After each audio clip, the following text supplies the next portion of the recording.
What up, though, y'all? Welcome back to my channel. It's me, Teeny Bina Southwest, once again, guys, with another episode of my Tales from Southwest.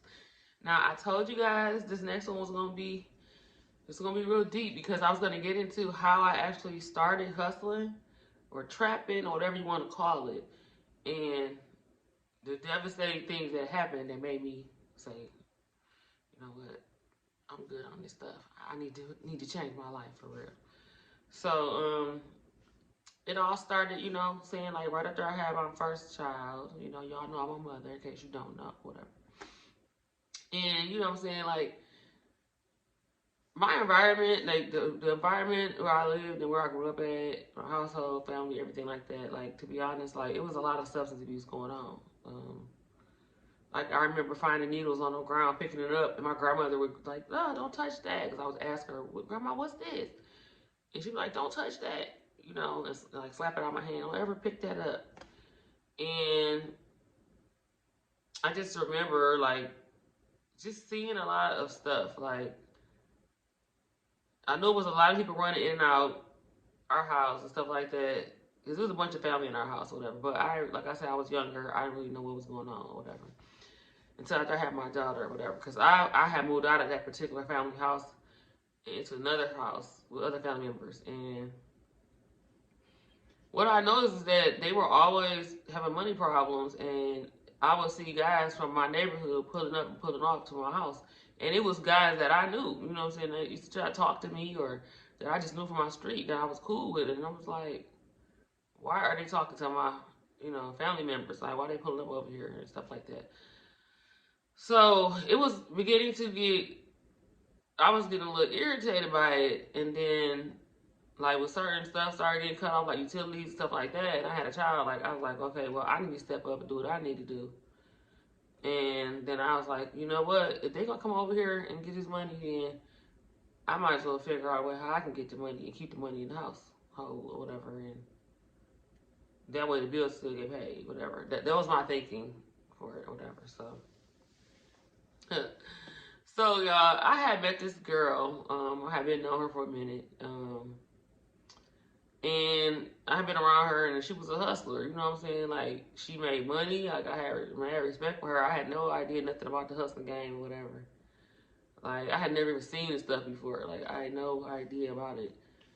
And when I was telling the girl about what was going on, and she asked me, "Do you want to try to make some money?" And I was like, doing what? Hustling? And she's like, "Yeah, like I'll teach you. I'll show you everything."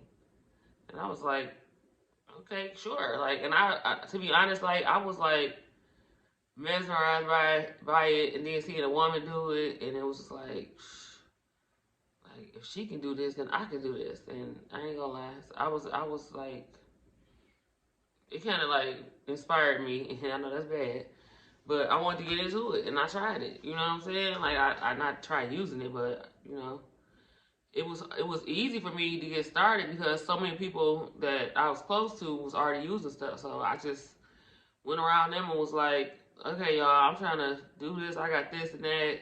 Like, can y'all help me? And they pretty much introduced me to so many people, so many clients or customers, whatever. And that's pretty much how I got started. And, it started from a smaller community, and then you meet their friends and their friends, and next thing you got a whole line going on. And so I was doing it for a minute, for years, to be honest, for years and years.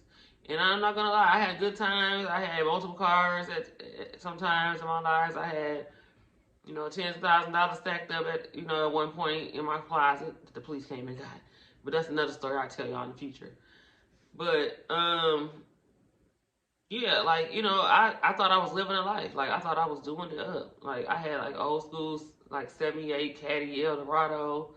Like I had like three different caddies. I had Lincoln. Like I had been through so many cars in my lifetime, but between them either being messed up and go engine into something blowing or something, or the police taking them. Like I went through a lot of cars. And some cars I just got rid of them because they were just hot and just getting too much attention or whatever. But it was cool for a minute. Like I said, it was cool, but then the anxiety started hitting because one, I was hearing a lot of people say that they heard that people say they wanted to do stuff to me. Two, I'm worried about the boys, you know, the men in black, you know what I'm saying, like coming through, and kicking my door in, like, which I had experienced. And so I've been in a few raids, and it's very scary, you know what I'm saying? I'm just really lucky that, you know, it never happened around my kids, whatever. Like, there was some crazy times. My anxiety was so high, y'all, because I was always scared that something was gonna happen to me.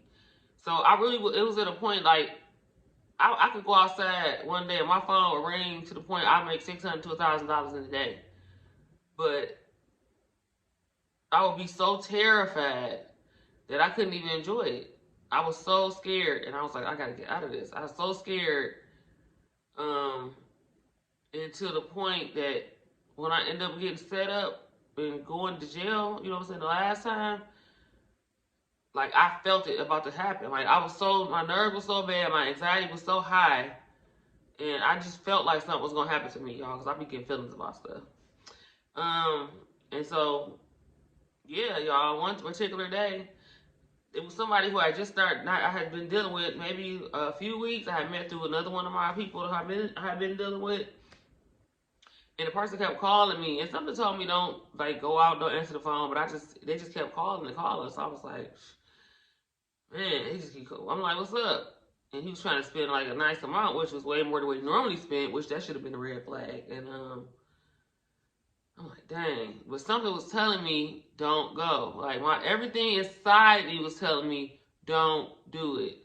So I cut my phone off. This is how much of a feeling I had not to deal with him. I cut the phone back on 5 hours later. I said, all right, I'm gonna come back out tonight. He was the first one calling. I'm like, damn, he's still calling? So you mean to tell me after all this time he couldn't find nobody else? But that should have registered to me, y'all. Like it still didn't register to me. It still didn't register.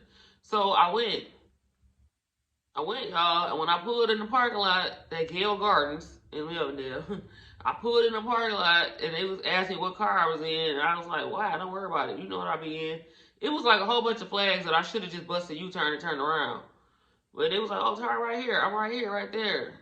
Next thing I know, cars came from everywhere. Lights. It was like 5 cars came. Yeah, you know what I'm saying? It went down. You know what I'm saying? I was caught. They went to my house. They illegally went to my house off my address, off my ID. I did not get them permission, and stole everything, like all my valuables, my money, other shit that I had that they wanted to charge me for, but they couldn't down the line because they didn't have a warrant. So they couldn't even charge me none of that stuff. So basically, they just got away with stealing from me. That's what Melvindale police did. They're very crooked. So, and then, you know, guys, because of, they did put that in a note in my file, I guess, to the judge, like, what ended up happening. Even though I couldn't be charged with it, I'm pretty sure it still had, you know, some decision in what was going to happen to me as far as, like, you know, conviction-wise. So, I ended up, you know, my bond was high because they took all my money out of my house. I couldn't get myself out. So, it wasn't even that high. Well, it was like $10,000 cash. And at that time, like, I didn't have no more money other than what they took out of my house. So I couldn't even get nobody to get the money to bail me out. And I didn't want to call none of the people that I knew because I wasn't trying to, like, get them involved in their names on the phone or nothing involved in what I was doing, you know. So, yeah, guys. So I had to spend my time in there. One thing I asked people to do that knew me was, like, try to look out for my kids and stuff. Like, it was sad, y'all. But you know what? I did it to myself. It was a jacked up experience, you know. And after I was locked up for like a month and a half, when I came home, I was like, this is not where it's at. But because, you know, once you have these convictions on your record, it's hard to get a job. At that time, when I stopped, it was hard to get a job. So I was trying to get jobs and I kept getting turned down because of my record. So that made me continue to linger to do the stuff for a while until eventually I started lying on my applications about it, and until they got old enough where I can actually get a job and be honest about everything, you know, because I wanted to stop, but it was just so hard because, you know, when you got that stuff in your record, it's just really hard, you know what I'm saying? But yeah, you know, and then I had met some, like I had to go through counseling, and I met a really good counselor, and because at that time nobody could tell me nothing. Like I thought I had all the answers, so I thought I was making good decisions. Like they try to put me in drug counseling, and I'm like, I don't use this stuff. I slang. I don't use. I don't need to do this. Like I just was not trying to help my own self. You know what I'm saying? To even take advantage of whatever the counseling could actually do for me in the long run, which the counseling did help me, and it made me to see what I was doing, and how I was actually like not living right. You know what I'm saying? And it actually helped me to know that I could do better and have a better life for myself and my family, which I did. So anybody can change their life around. Like if you really want to change your life around, you can do it. You know what I'm saying? But you gotta want to do it, and you gotta know that the streets don't lead you nowhere but to jail or dead, especially these days. So, but on that note, y'all, on my next video, how just one little fiend got whooped with a belt on the block. All right, y'all. Make sure y'all hit the subscribe button, hit the like button, and hit that bell, y'all, the notification bell, so you'll know every time I'm dropping a video. Help me run this channel up, y'all. Real stuff. All right, I'll see y'all on the next episode. Peace.